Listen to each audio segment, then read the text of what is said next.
there are Democrats voting and running in the Texas GOP primary.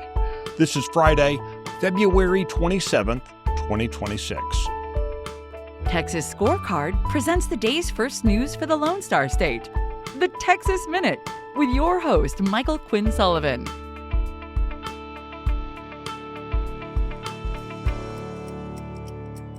We've made it to Friday. Thanks for starting the end of your week with the Texas Minute. In a historic settlement, investment giant Vanguard says that it will no longer use its shareholder power to push a left-wing environmental agenda. More on that story coming up. A marquee GOP fight in recent months has been against the state of Texas over the party nominating process. Right now, state law requires that Republicans let Democrats help decide who the GOP nominees will be. But that's not the only way that Democrats are involving themselves in the process. As just one example, in Texas's 7th Congressional District in Houston, there's a candidate named Alex Kalai who has deep family ties to Democrat causes. He's never voted in a Republican primary and has now loaned his GOP campaign $100,000. It turns out that FEC records show that his father, Bashir, has given more than $145,000 to Democrats and Democrat-aligned committees over the years.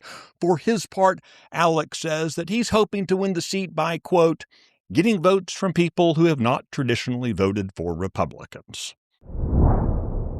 Authorities in Montgomery County say that John Demeter secretly administered abortion-inducing medication to a pregnant woman without her knowledge, causing the death of her unborn daughter. Authorities believe the suspect fathered the baby. According to the Montgomery County Sheriff's Office, deputies responded to a hospital in the Woodlands after receiving a report of a miscarriage under suspicious circumstances. The woman told investigators she believed Demeter had given her abortion medication without her consent in an effort to terminate the pregnancy. She says that Demeter had previously attempted to persuade her to obtain an abortion.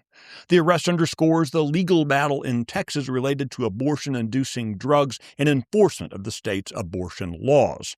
Earlier this week, Attorney General Ken Paxton filed a civil enforcement lawsuit against an international abortion-by-mail organization that illegally ships abortion pills into Texas.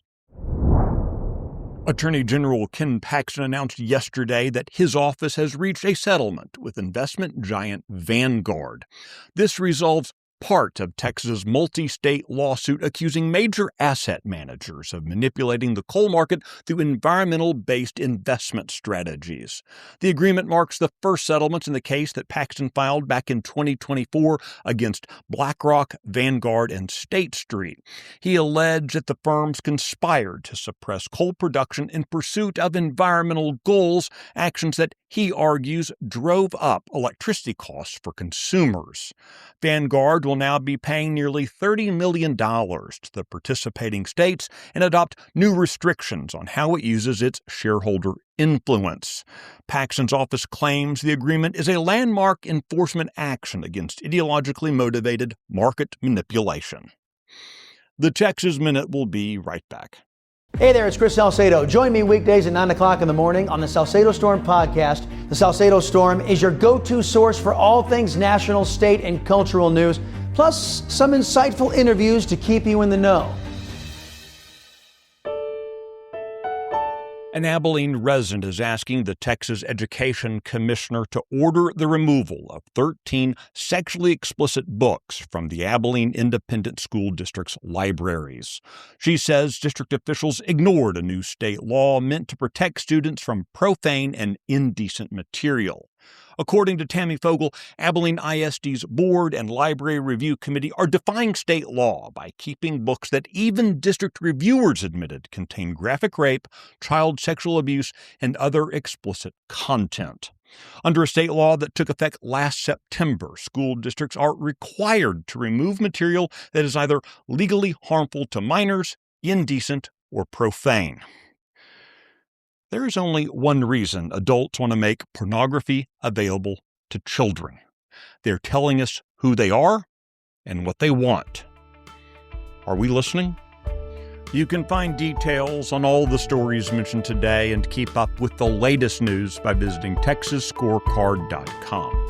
This edition of the Texas Minute was based on the original reporting of Sidney Henry, Michael Wilson, and Brandon Waltons. Riley Edwards handled the production duties. I look forward to seeing you out around the Lone Star State. Now, go have a great weekend.